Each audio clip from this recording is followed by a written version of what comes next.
नमस्कार दोस्तों, मैं हूं शिवराज और आप सुन रहे हैं हॉरर पॉडकास्ट मेरे यानी शिवराज के साथ। तो आइए बिना देरी किए हमेशा की तरह कहानी शुरू करते हैं। 6 दिन से बारिश रुकने का नाम नहीं ले रही थी। रोज की मजदूरी पर जीने वाले रामोशी का पूरा परिवार आज भी भूखा सोया था। सोया कहाँ था, बस भूख से तड़पते हुए सभी आंखें मूंद कर लेटे पड़े थे। टूटी फूटी छत से पानी हर जगह टपक रहा था। उस झोपड़ी जैसे घर में महादू और उसकी बीवी दोनों जाग रहे थे। बगल में उनके 2 छोटे बच्चे जो रो रो कर थक चुके थे और आखिरकार नींद में डूब गए थे। बड़े सिर वाले दुबले पतले हाथ पैर लेकिन फूला हुआ पेट। एक बच्चा रो पड़ा तो संगी यानी महादू की पत्नी मटके से पानी भरकर उन्हें पिला देती। पानी पीकर बेचारे वैसे ही नींद में चले जाते। बारिश का जोर बिल्कुल भी कम नहीं हो रहा था। दिन पर दिन करते हुए ये 6ठा दिन था। महादू ने शुरू में जैसे तैसे घर का हाल संभाला, लेकिन घर में मुट्ठी भर अनाज भी कितने दिन चलता। आखिरकार कल वो भी खत्म हो गया। अब काम नहीं तो पैसे नहीं, और पैसे नहीं तो घर में अनाज कहाँ से आता। पहले से ही उसके ऊपर कर्जा था, तो और कोई उधारी देने को तैयार ही नहीं था। पेट में भूख थी, दिमाग में सवाल थे, और कल से तो महादू और उसकी बीवी बच्चों के साथ भूखे पेट ही सो रहे थे। रात कितनी हो चुकी थी पता न था। कल का दिन कैसे कटेगा इसी ख्याल ने महादू का दिमाग झकझोर कर रख दिया था। सोचते सोचते वो अपने बेटे को थपथपाकर सुला रहा था कि तभी दरवाजे पर दस्तक हुई। महाद्या, ए महाद्या, बाहर आ। आवाज जानी पहचानी थी। दरवाजा खोलकर महादू बाहर चला गया। बाहर उसका ही साथी सदा खड़ा था।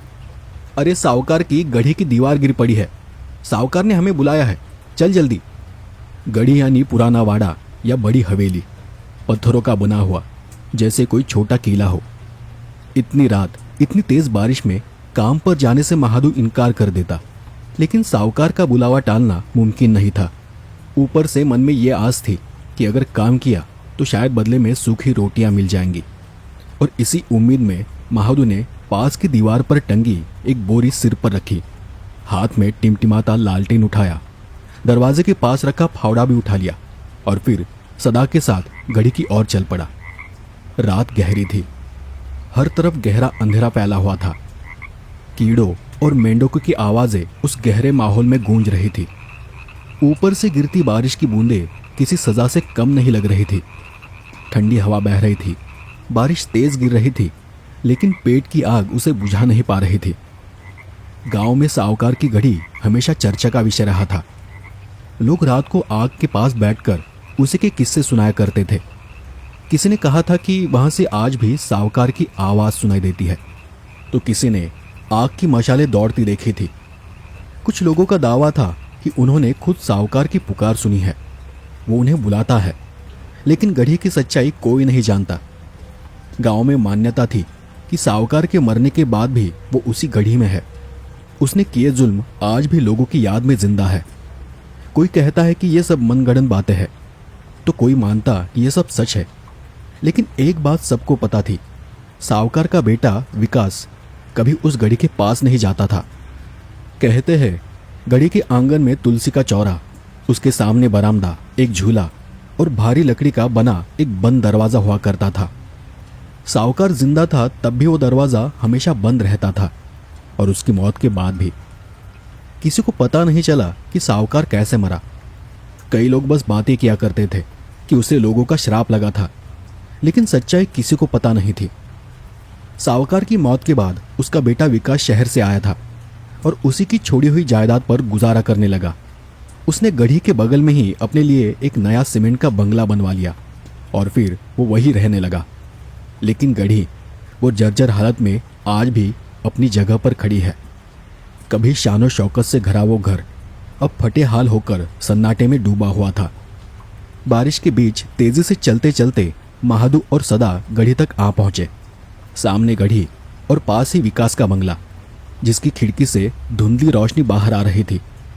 सदा ने बंगले के फाटक पर जाकर खबर दी कि वो दोनों आ गए हैं, और वो फिर से गढ़ी के पास लौट आया।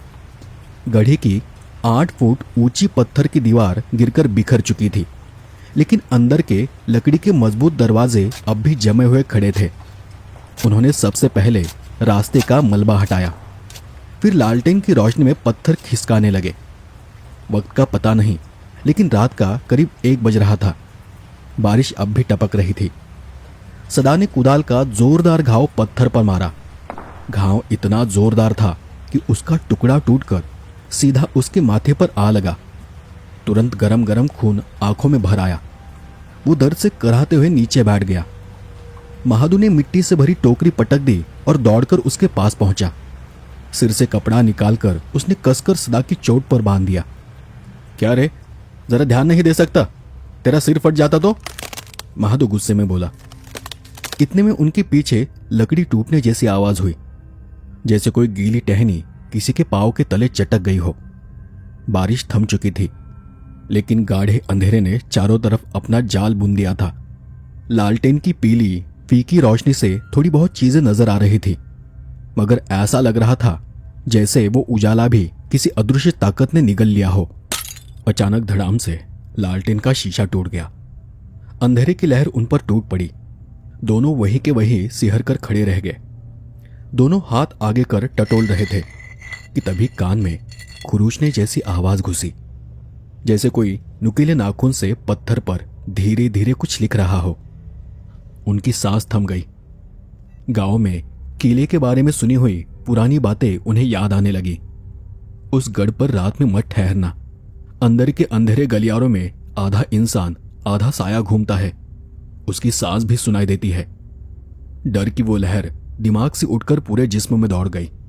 जैसे ठंडी हवा छू जाए वैसे ही उनके रोंगटे खड़े हो गए। बादलों के पीछे से झांकते हुए चांद की हल्की सी रोशनी पर उनकी नजर जम गई और अंधेरे में आसपास पड़ी चीजों के धुंधले आकार नजर आने लगे। महादू ने सदा की तरफ देखा। तब सदा टकटकी लगाकर उसके पीछे कुछ देख रहा था। वहां कुछ था, जैसे किसी को बिना बुलाए बुलावा मिल गया हो। पत्थर पर गिरे खून के छींटे अब भी गीले थे और उन पर लाल लाल घिनौनी जीभ रेंग रही थी। अंधेरे में दांत चमके। उन सफेद दांतों के बीच 2 नुकीले दांत पत्थर पर रगड़ रहे थे और उनके रगड़ने की कर्कश आवाज उनके कानों में घुस रही थी। दोनों के दिल में एक ही ख्याल आया, इस वक्त यहां नहीं आना चाहिए था। सदा बहुत ज्यादा डर गया और डर के मारे वो वहीं से उछलकर एक पत्थर से दूसरे पत्थर पर कूदता नीचे उतर गया। उसने न पीछे मुड़कर देखा न कहीं रुका, बस पागलों की तरह दौड़ पड़ा। लेकिन महादू, उसकी नजर वहीं पर जमी हुई थी। वो बुद्ध बनकर सामने घूरता रहा। उसके सामने था उस आकृति का लाल जबड़ा, गर्दन तक फैले हुए उलझे बाल और अंधेरे में अंगारों से जलती हुई आंखें। अचानक वो आकृति किनारे खिसकी और सड़े हुए मांस की बदबू से महादू का दम घुटने लगा। सदा को एक पल को लगा कि सब खत्म हो गया है, जैसे कोई बुरा सपना टूट गया हो। मगर उस खाली जगह पर कुछ था जो आकर अचानक गायब हो गया था। महादू के दोनों पांव जमीन में ही गड़े रहे। उसका शरीर अब उसका रहा ही नहीं था, जैसे किसी और की आज्ञा में चला गया हो। उसके होठों पर धीरे धीरे एक डरावनी मुस्कान फैलती चली गई। उसके अंदर घंटियों की आवाज गूंजने लगी, मगर ये आवाज मंदिर की घंटियों की नहीं थी। ये तो आदिवासी नगाड़े और ढोल घाटियों जैसे थी, तीखी और बहरी कर देने वाली। उस शोर से महादू का दिमाग बिखरने लगा। डर गायब हो गया और उसकी जगह एक अजीब सी खुशी, पागलपन सा उभरने लगा। गिरी हुई दीवार के पीछे बंद दरवाजे की आड़ में एक धुंधली काली आकृति आकार लेने लगी। हवा में तैरते मिट्टी के जर्रे इकट्ठा होकर एक भारी और विशाल शरीर बना रहे थे। नजर साफ हुई। चमकते गंजे सिर पर पसीना था। सफेद घनी भौहें, आंखों की जगह आग की लपटें, हाथ जमीन पर टिके हुए थे और चेहरा खुरदुरा मगर सफेद था। वो साहूकार था, मगर उस इंसानी शक्ल के पीछे कुछ और ही छुपा हुआ था। महादू को समझ में आ गया कि वो कोई आदमी नहीं है और उसका कलेजा कांप उठा। उस आकृति का जबड़ा खुला। लाल गीली जीभ से बुदबुदाते अल्फाज निकले और वो आवाज कान में नहीं, सीधे दिमाग तक चली गई।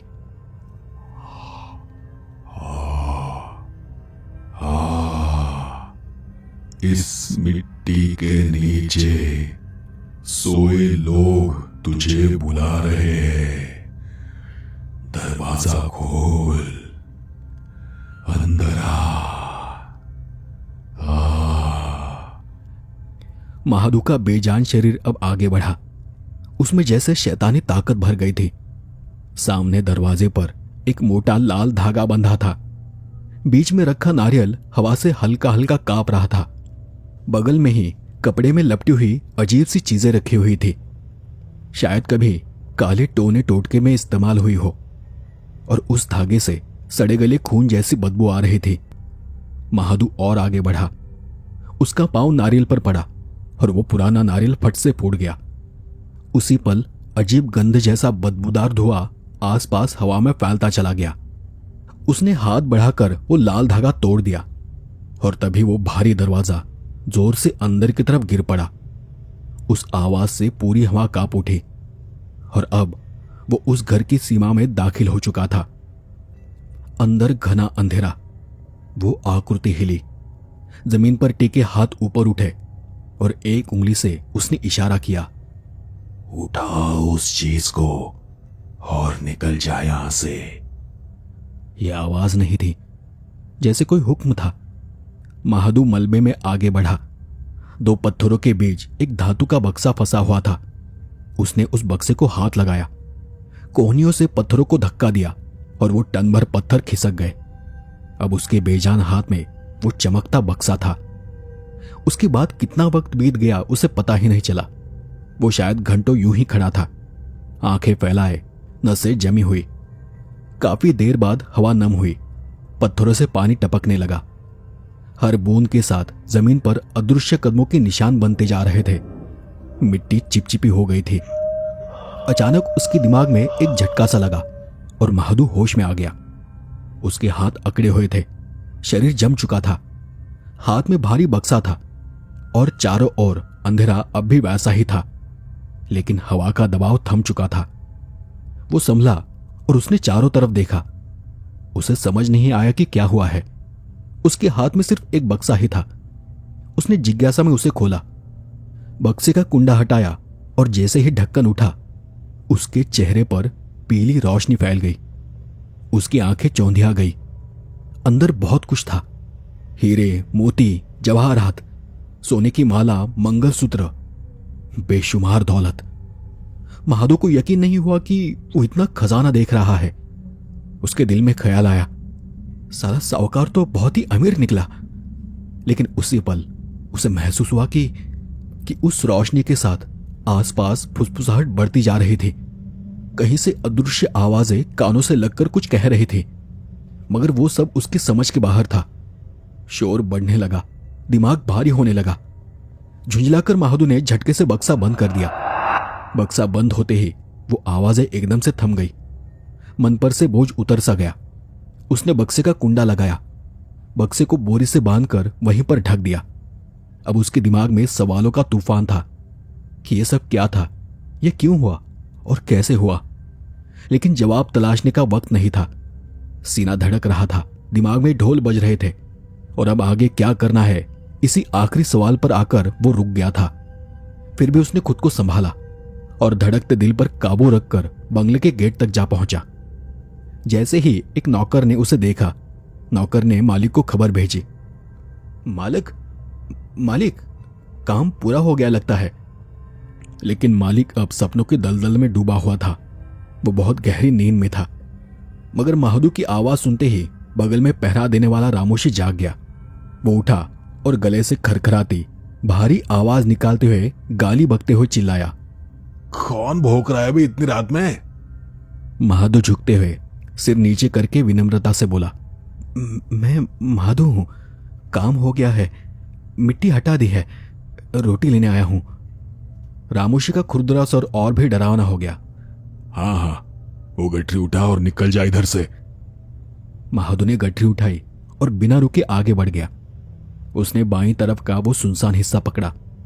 वहां की हवा अब अजीब बोझिल हो चुकी थी। जमीन से धुंधली भाप उठ रही थी। चारों तरफ एक अजीब सी गंध थी, सड़ी मांस जैसी, घिन दिलाने वाली। मगर लालच उसके दिमाग पर सवार हो चुका था। इसलिए वो थमा नहीं। उसने एक पाँव मिट्टी के ढेर में धंसाया, दूसरा ऊपर उठाया और बोरी से बंधे उस बक्से को उठा लिया। और उसी क्षण उसे एहसास हुआ कि कोई उसके पीछे खड़ा है। उसने धीरे से पलट कर देखा और सामने थी 100-150 आकृतियां, सफेद आंखें, बेजान चेहरे, न सांस थी न धड़कन, सिर्फ थी तो खाली पुतलियां और पथरीली नजरें। वो टीला, वो गढ़ी सचमुच भूतों से बाधित थी, आत्माओं से घिरी हुई थी। महादू ने छलांग लगाई और पत्थर के पास आ गया। एक हाथ में रोटी की गठरी और दूसरे में बक्सा। असल में उसे अब रोटी की परवाह करने की कोई जरूरत नहीं थी, क्योंकि बक्से में इतनी दौलत थी कि उसकी आने वाली 5 पुश्तें आराम से गुजर बसर कर लेती। चमचमाते गहनों ने उसका दिमाग सुन्न कर दिया था। वो तेजी से सीढ़ियां उतरने लगा। हर सीढ़ी पर कोई न कोई झुककर बैठा हुआ था। सबके चेहरे झुके हुए थे, लेकिन महादू को उनके चेहरे देखने की कोई इच्छा नहीं थी। जैसे ही वो नीचे उतरता, हर सीढ़ी पर बैठे वो बेजान चेहरे ऊपर उठ जाते। उन सफेद निर्जीव चेहरों पर लाल खून की एक पतली धार बहने लगती। उनकी आंखों में अंगारों की तरह चिंगारियां चमक रही थी, मगर महादू को पीछे पलटकर देखने की इजाजत न थी। गांव के एक और ऊंचाई पर वो गड़ी खड़ी थी, जैसे ऊपर से पूरे गांव पर सावकार नजर रख रहा हो। वहीं दूसरी तरफ महादू का घर दूसरे कोने में था, जहां आमतौर पर कम ही लोग आया जाया करते थे। वो पूरी जान लगाकर भाग रहा था। जमीन पर पांव पड़ते ही एक आवाज गूंज रही थी। हर कदम पर उसके पीछे फुसफुसाहट बढ़ती ही जा रही थी। ये तेरा नहीं है। गांव में उतरने के बाद उसने पीछे देखा। गढ़ी के माथे पर सावकार की लाल आंखों वाली आकृति अब भी वैसी की वैसी खड़ी थी, हाथ फैलाए और कांपती हुई। आत्माओं का जमावड़ा सीढ़ियों से नीचे सरक रहा था, न दौड़ते हुए न चलते हुए, बल्कि जमीन से ऊपर तैरते हुए। महादू अब भी पागलों की तरह भाग रहा था, लेकिन गांव के हर मोड़ पर, हर पेड़ की छाया में वही फुसफुसाहट गूंजती रही। हमारा है, वो हमारा है, छोड़ दे उसे, चुकानी पड़ेगी। वो हमारा है, वो हमारा है, छोड़ दे उसे, वरना तुझे उसकी कीमत चुकानी पड़ेगी। आखिरकार वो भागते लड़खड़ाते हुए घर की चौखट तक आ पहुंचा। उसकी छाती हाँफ रही थी, पसीने से आंखें जल रही थी, पर फिर भी वो अपने हाथ में बक्सा कसकर पकड़े हुए था। वो दहलीज पर कदम रखने ही वाला था कि तभी उसने देखा दरवाजा आधा खुला था। अंदर उसकी पत्नी संगी बैठी थी और आसपास की कच्ची दीवारें पूरी भीगी हुई थी। महादू हाँफते हुए चौखट में खड़ा हुआ। उसके आने की आहट से संगी होश में आ गई। आंखें मलकर जैसे ही उसने उसे देखा, वैसे ही उसके मुंह से एक दिल दहला देने वाली चीख निकल पड़ी, और कुछ ही पल में वो चीख आक्रोश में बदलकर गूंजने लगी। महादू गहरी सांस लेकर झुका, थकान से आधा बेहोश, मगर संगी का आक्रोश उसकी नसों में उतर गया। गुस्से से तिलमिलाकर वो चिल्लाया, हे बेशरम, क्या हुआ रे इतना चिल्लाने को? रात है, कुछ समझ में नहीं आता। वो उस पर बरस पड़ा, मगर संगी गिरते पड़ते उसके पांव से लिपट गई। उसकी आंखों में डर था और उसके कांपते हुए होठों से एक आवाज फूट पड़ी, ओ रग्या सोना उठ नहीं रहे।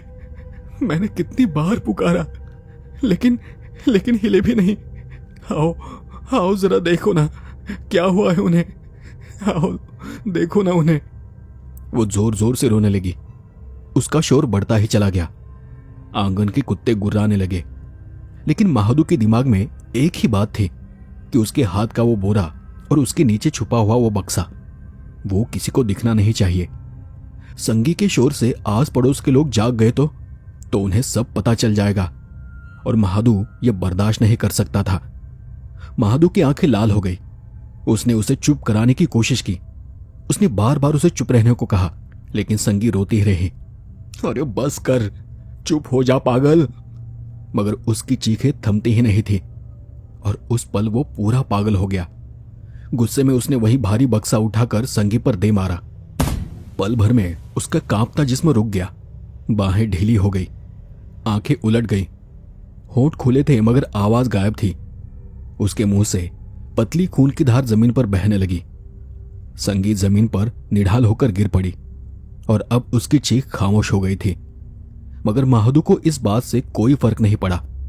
शायद वहां जो कुछ हुआ था उस पर उसका ध्यान ही नहीं गया। उसने रोटी की गठरी उसके शरीर पर फेंक दी और वो घर के अंदर घुस गया। अंदर बच्चे वैसे ही अस्त-व्यस्त सोए पड़े थे। वो और अंदर गया, अंधेरी रसोई तक चला गया। उसने कुंडा सरकाया, ताला खोला और फिर से उन चमचमाते गहनों पर उसकी आंखें जम गई। वो बार बार उन्हें उठाकर देख रहा था। चूड़ियां, मंगलसूत्र, हार, बालियां, पायल, अंगूठियां, झुमके, नथनी, कमर पट्टा, गांव की औरतों से छीने हुए सब गहने थे उसमें। उनमें जड़े हीरे मोती चमक रहे थे और उसकी आंखों में पागलपन भर रहे थे। महादू की आंखों में अब एक पीलापन सा उतर गया था।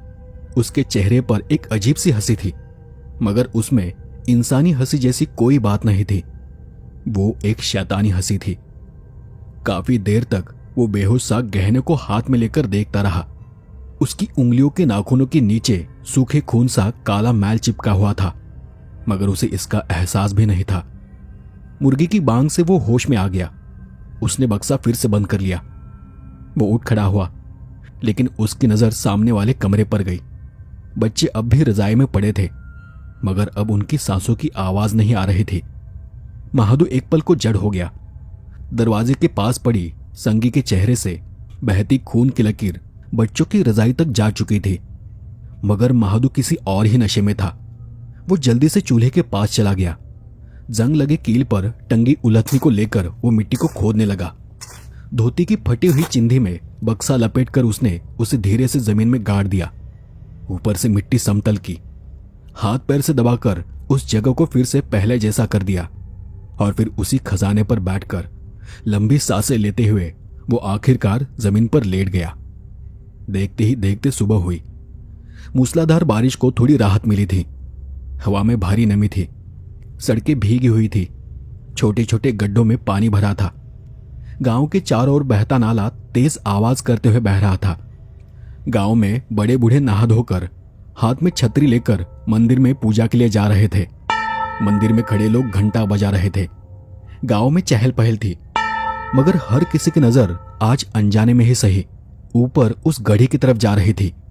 ऊंचाई पर बनी वो गढ़ी काले बादलों के नीचे आज और भी डरावनी लग रही थी, जैसे टूटी फूटी दीवारों के पीछे उन्हें कुछ हरकत सी दिखाई दे रही हो। लगभग 6 दिन बाद वो गांव आज जिंदा हो गया था और महादू, वो अब भी घर के अंदर जमीन पर पड़ा था, आंखें बंद, चेहरे पर वही जमी हुई विजयी मुस्कान। संगी की लाश अब भी चौखट के पास पड़ी थी। बच्चे रजाई में थे, बिना सांस के। उनकी झोपड़ी के पास वहीं एक भिवाई रहती थी, एक अकेली औरत। न उसे पति था न कोई बच्चा, पर वो महादू के घर पर हमेशा आया करती थी। छोटी से छोटी चीज उनके बच्चों के लिए संभाल कर रखती थी। दिन भर देवी देवताओं के भजन गाने वाली मगर अजीब तरह की लालची औरत। उसी की कांपती हुई आवाज और लाठी की ठकठक ने महादू की नींद तोड़ी। जागते ही उसने आंख मली, लेकिन रात का मंजर अब भी उसके दिमाग में कैद था, जैसे कोई सपना खून में सना हुआ हो। उसके होठ हल्के से खुले और महादू कड़वे स्वर में बोला, क्या रे बुढ़िया, क्या हुआ? मुंह क्यों फाड़ रही है? भिवाई उसका हाथ पकड़कर सामने वाले कमरे में ले गई। घर में घड़ी तो नहीं थी, मगर 11 बजे के करीब का वक्त हो रहा था और तब उसने देखा सामने उसकी बीवी संगी दरवाजे पर पड़ी थी। मुंह खुला, आंखें खुली और सख्त चेहरा। चेहरे पर कोई भाव नहीं और उस चेहरे पर और घर के कोनों में मक्खियां भिनभिना रही थी। सिर के नीचे से खून रिसकर दीवार की दरारों में समा गया था, सूख कर काला पड़ चुका था। पास ही दोनों बच्चे बेतरतीब पड़े थे, उनमें भी कोई हलचल नहीं थी। सीने का उठना गिरना नहीं, नहीं मक्खियों को उड़ाने की ताकत। और साफ था कि वो सब सिर्फ लाशें थी। और वो सब देखकर महादू का भारी भरकम शरीर धड़ाम से घुटनों पर आ गया। उसकी आंखें फैल गई, जबड़ा खुला का खुला रह गया। गले से निकले शब्द गले में ही अटक गए। सब कुछ खत्म हो चुका था। उसे रात का वो मंजर याद आया। संगिका बच्चों को लेकर विनती करना, उसके पांव पकड़कर रोना और फिर उसका वही बक्सा संगी के सिर पर मारना। जिससे वो बेहोश हो गई थी। बच्चे भूख से मरने वाले थे, मगर उनकी लाशों के पास पड़ी वो रोटियों की गठरी देखकर उसे अपने आप पर ही रोना आ रहा था। महादू बेकाबू होकर रोने लगा और फिर धीरे धीरे सारे गांव वाले जमा हो गए। लेकिन गरीब के घर में मातम का शोर ज्यादा देर तक नहीं टिकता। अंतिम संस्कार की तैयारी हुई। सबने मिलकर एक ही चिता पर वो तीनों लाशें रख दी, क्योंकि इतनी सूखी लकड़ी कहां से मिलती। नीचे संगी, उसकी गोद में दोनों छोटे बच्चे। ऊपर से गोबर की गीली गोइयां रख दी और मिट्टी के तेल से भिगोकर उसे आग लगा दी। धुआं उठने लगा, आसमान में जाने लगा, मांस जलने की गंध फैल गई और उस चिता में से हड्डियों की फटने की आवाजें महादू के कान में गूंज उठी। महादू को पता न था कि उस खजाने ने उसका पहला शिकार ले लिया था। धीरे धीरे सब गांव वाले चले गए। टूटी फूटी झोपड़ी में अब सिर्फ भिवाई और शून्य में ताकताब महादू रह गया था। भिवाई ने चारों तरफ नजर दौड़ाई। खाट के पास अंधेरे में पड़ी रोटी की गठरी उसने धीरे से अपनी साड़ी से ढक ली और फिर कहा, चलती हूं बाबा। ऐसा कहकर वो उठकर चली गई। महादू दीवार से पीठ टिकाकर खामोश बैठा रहा और कुछ ही देर बाद बारिश की मोटी बूंदें गिरने लगी और उसी में से एक बूंद सीधी उसके सिर पर आ गिरी। तब वो एकदम से होश में आ गया। उसने उठकर धोती झटकी और दरवाजा बंद करने आगे बढ़ा ही था कि उसे सामने कुछ दिखाई दिया।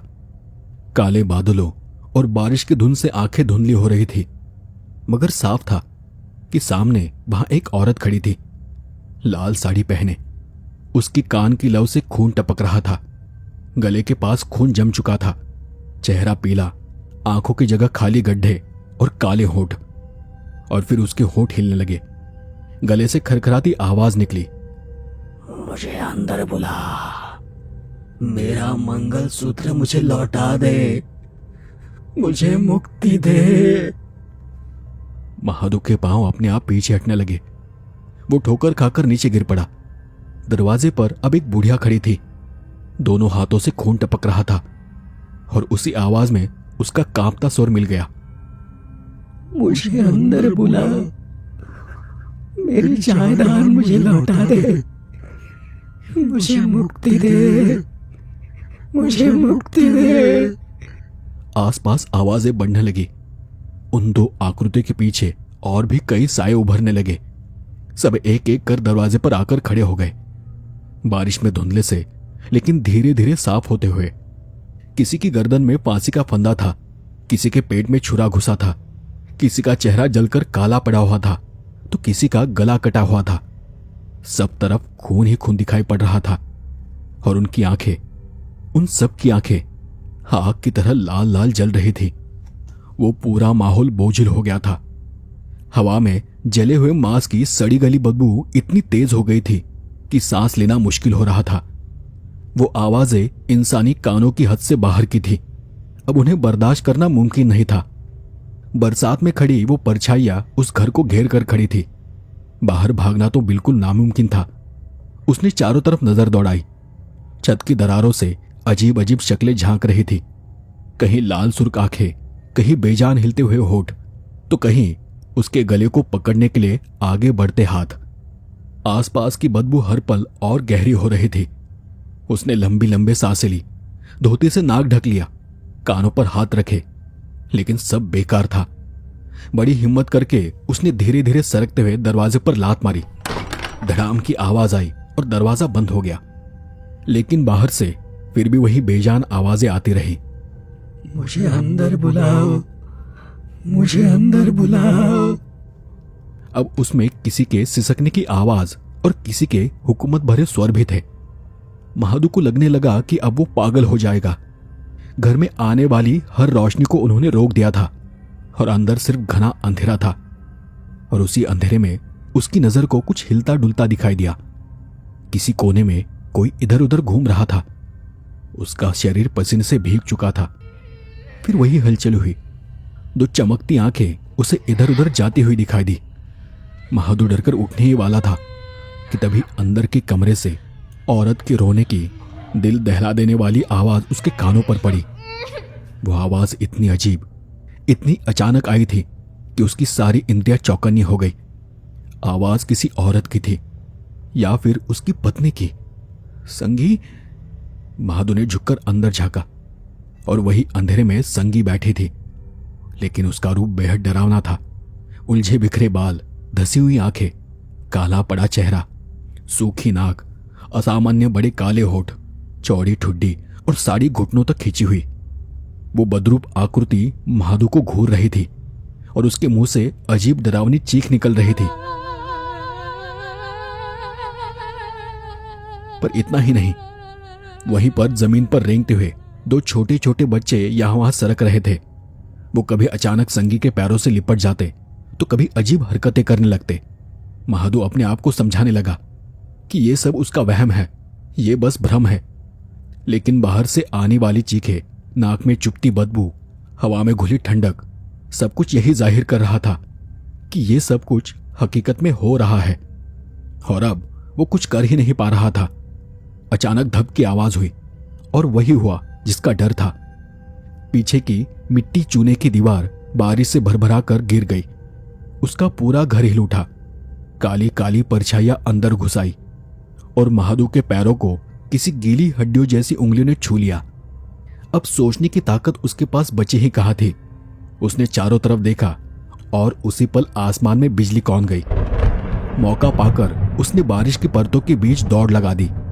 धोती नाक पर कसकर उसने भरपूर दम लगाया और गिरी हुई दीवार को पार कर वो पिछवाड़े के आंगन से, वहां से नाले की तरफ और फिर गांव के गली कूचों से भागते भागते वो सीधा मंदिर में जा पहुंचा। ईश्वर को कभी न मानने वाला महादू आज वहीं पर शरण लेने आया था। अब जाकर उसे होश आ गया। उसके शरीर ने भी वातावरण का फर्क महसूस किया। वो जब मंदिर पहुंचा तब मंदिर में आरती शुरू थी। शंख घंटियों की आवाज, धूप की महक और बारिश की गंध आपस में घुल मिल गई थी। मगर महादू के आसपास अब भी वही घिनौनी बदबू चक्कर काट रही थी, जैसे सैकड़ों सड़ी लाशें उसके पीछे चली आ रही हो। वही मंदिर की सीढ़ियों पर उसे चक्कर आ गया और वो वहीं नीचे गिर पड़ा। लोग आरती लेकर बैठे ही थे कि किसी की नजर सीढ़ियों पर पड़े महादू के बेजान शरीर पर पड़ी। तुरंत दो आदमी दौड़े, उसे सहारा देकर अंदर लाए, उसके चेहरे पर पानी मारा और उसे होश दिलाने लगे। होश आने पर उसकी आंखों में अब भी डर की लपटें जल रही थी। उसने घबराई नजर से चारों तरफ देखा। वो कहाँ है और वहां क्या हो रहा है, ये समझने में उसे थोड़ा वक्त लगा। किसी ने उससे कुछ नहीं पूछा। सबको यही लगा कि शायद भूखा होने से बेहोश हुआ होगा या फिर पत्नी बच्चों के गुजरने के कारण उसका ये हाल हुआ होगा। पुजारी ने उसे नारियल और प्रसाद दिया और दीवार से टिकाकर उसे बिठा दिया। सबने पूजा समाप्त की और पूजा घर का लोहे का दरवाजा बंद कर दिया। महादू अब भी स्थिर आंखों से वही देख रहा था। और फिर पुजारी जब जाने लगे तो महादू ने उन्हें आवाज दी, बाबा जरा ठहरिए।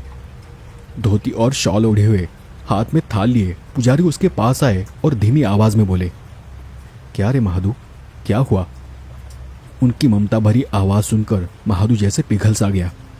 दीवार से टिकते हुए उसने कांपते शब्दों में उन्हें पूरी हकीकत सुनाई। वो गढ़ी, साहूकार, संदूक, वो फुसफुसाहटें, डरावनी परछाइयां, वो सब कुछ। उसकी बातें सुनते सुनते पुजारी का चेहरा बदलने लगा। आंखों में चिंता उतर आई, माथे पर बल गहराने लगा। महादू तो बस अपने बचने का रास्ता ढूंढ रहा था, लेकिन पुजारी के मन में पुरानी और गहरी बातें गूंज रही थी। खंडू साहूकार, खंडू साहूकार नाम था उसका। उसका श्रापित धन, उसका जुल्म और वो भैरव कवच, सब कुछ एक एक कर उन्हें याद आने लगा। जब तक वो शापित खजाना किसी नए हाथ में नहीं जाता, तब तक वो बेचैन अतृप्त आत्माएं बस एक ही चीज कर सकती थी, रहम की भीख मांग सकती थी, मुक्ति की याचना कर सकती थी। मगर महादू ने बेधड़क उस बक्से पर चढ़ा हुआ नारियल फोड़ दिया था, धागा तोड़ दिया था और भैरव कवच तोड़कर वो श्रापित धन अपने घर ले आया था। और बदले में उसने अपनी औरत और बच्चों का निवाला तक दांव पर लगा दिया था। अब बस एक ही सवाल था, छुटकारा। वो कैसे मिलेगा? महादू की हताश और बेबस आंखों का सामना करना पुजारी के लिए भी आसान नहीं था। पुजारी पलटे और देवघर में टंगी थैली से कुछ ग्रंथ निकाले। आधा घंटा उलट पलट कर पढ़ने के बाद महादू के सामने बैठते हुए वो बोले, देख महादू, अगर यह धन किसी और के हाथ में गया तो तेरे पीछे लगी ये आत्माएं उसके पीछे चली जाएगी। लेकिन ये सही उपाय नहीं है। उससे अच्छा है कि तू इसे गांव की नदी में विसर्जित कर, नदी के पानी में बहा दे और भगवान महादेव का जाप कर, मृत्युंजय मंत्र का पाठ कर, तभी तू आज़ाद हो सकेगा। लेकिन जब तक तू ये कर नहीं लेता, तू एक बार भी मंत्र जाप बंद नहीं कर सकता। और याद रखना, ये काम और कोई भी नहीं कर सकता, ये तुझे ही करना होगा, क्योंकि अब श्राप तुझ पर है। महादू ने भगवान की कभी पूजा नहीं की थी, उसे कोई मंत्र नहीं आता था।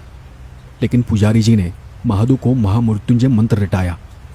काफी देर तक मंत्र रटने के बाद महादू ने आस्था के साथ महामृत्युंजय मंत्र का जाप शुरू किया और मन में निश्चय किया कि वो घर जाकर बक्सा निकालेगा और उसे नदी में डुबो देगा। मगर इंसान जो सोचता है वो हमेशा पूरा हो जाए, ऐसा नहीं होता। जब तक उसके होठों पर मंत्र गूंज रहा था, तब तक उसे अपने चारों तरफ अजीब अजीब परछाइयां दिख रही थी। गीले सड़े गले शव उसके आसपास खड़े थे, बस खड़े थे मगर हिलते नहीं थे। वो सभी उस पर आंखें गड़ाए हुए थे। कोई आवाज नहीं, कोई हलचल नहीं। घर के सामने भी अजीब अजीब सी परछाइयां थी और वहीं उसके दोनों बच्चे भी थे, बिल्कुल सलीके से कतार में, जैसे वो सब महादू का इंतजार कर रहे थे, आंखों में एक अजीब सी भूख लिए। लेकिन उन सब में उसकी बीवी संगी नहीं थी और ये बात उसके ध्यान में भी नहीं आई। वो घर की चौखट तक पहुंचा तब भी उसके मुंह से जाप चल रहा था, मगर उसके पीछे अनगिनत शैतानी साए ऐसे चल रहे थे जैसे किसी ने उन्हें निमंत्रण दे दिया हो। और अब वो उसके साथ साथ घर में भी घुस आए थे। महादू ने भीतर आते ही जंग लगे खूंटे उखाड़े और वो चूल्हे के पास की मिट्टी खोदने लगा। और इतने में सामने के कमरे से किसी के चीखने की आवाज उसे सुनाई दी और उसी पल उसका जाप थम गया, होठ बंद हो गए। आवाज संगी की थी, उसकी बीवी की। तभी बगल से एक और आवाज आई, एक अजीब घरघराहट भरी आवाज। मेरा बक्सा मुझे वापस दे, मेरी औलाद का मंगलसूत्र मुझे वापस दे, पायल मुझे वापस दे। एक नहीं कई आवाजें, एक के बाद एक, सब उसके दिमाग पर वार कर रही थी। उन आवाजों को सुनकर महादू के होश उड़ गए।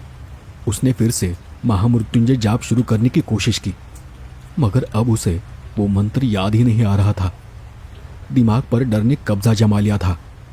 ओ ओ ओ इसके आगे उसके मुंह से शब्द ही नहीं निकल रहे थे। और तभी उसके चारों तरफ खड़े उन शवों के जबड़े फैल गए। एक विकृत डरावनी हंसी के साथ बड़े बड़े होते गए। उनके मुंह से चमकते खून से सने दांत बाहर झांकने लगे और फिर देखते ही देखते दर्जनों सड़े गले जिस्म उस पर टूट पड़े, उसका लहू चूसने लगे। शरीर के मांस के चीथड़े उड़ गए और फिर कुछ ही पलों में महादू उन्हीं में से एक बन गया।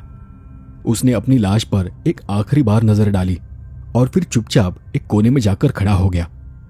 उसके होठों से भी वही शब्द निकले, मेरा बक्सा। वो रात गुजर गई।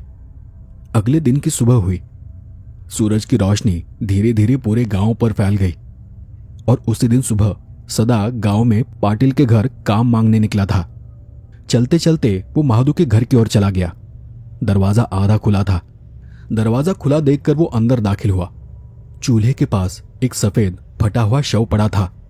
चेहरे के अलावा हर जगह मांस के टुकड़े लटक रहे थे। वो वहीं जड़ हो गया। आंखें फटी की फटी रह गई। वो चीखते हुए भागने ही वाला था कि उसकी नजर चूल्हे के पास गड्ढे पर पड़ी। गड्ढे में वही संदूक थी। उसने कांपते हाथों से संदूक खोली। सोना, हीरे, गहनों की चमक उसके आंखों में उतर गई। लालच ने डर को दबा दिया। सदा ने बक्सा उठा लिया और चुपके से धोती में छुपाकर वो बाहर निकल भागा। आसमान अचानक काला हो गया। हवा में सरसराहट सुनाई दी। वहीं आवाजें गूंजने लगी, लेकिन सदा को जरा भी डर नहीं लगा। उल्टा वो हंसने लगा। उसे लगा कि उसकी जिंदगी अब बदलने वाली है, मगर उसे ये मालूम ही नहीं था कि अब वो अगला महादू बनने वाला था। तो दोस्तों, ये थी आज की कहानी। आपको ये कहानी कैसे लगी मुझे कमेंट कर कर ज़रूर बताएं। और अगर आपको कहानी पसंद आती है तो वीडियो को लाइक करें, वीडियो को हाइप करें और इस कहानी को और ज़्यादा लोगों तक पहुंचाने के लिए सहायता करें। तो आज के लिए बस इतना ही। मिलते हैं अगले एपिसोड में ऐसे ही किसी कहानी के साथ। तब तक के लिए धन्यवाद।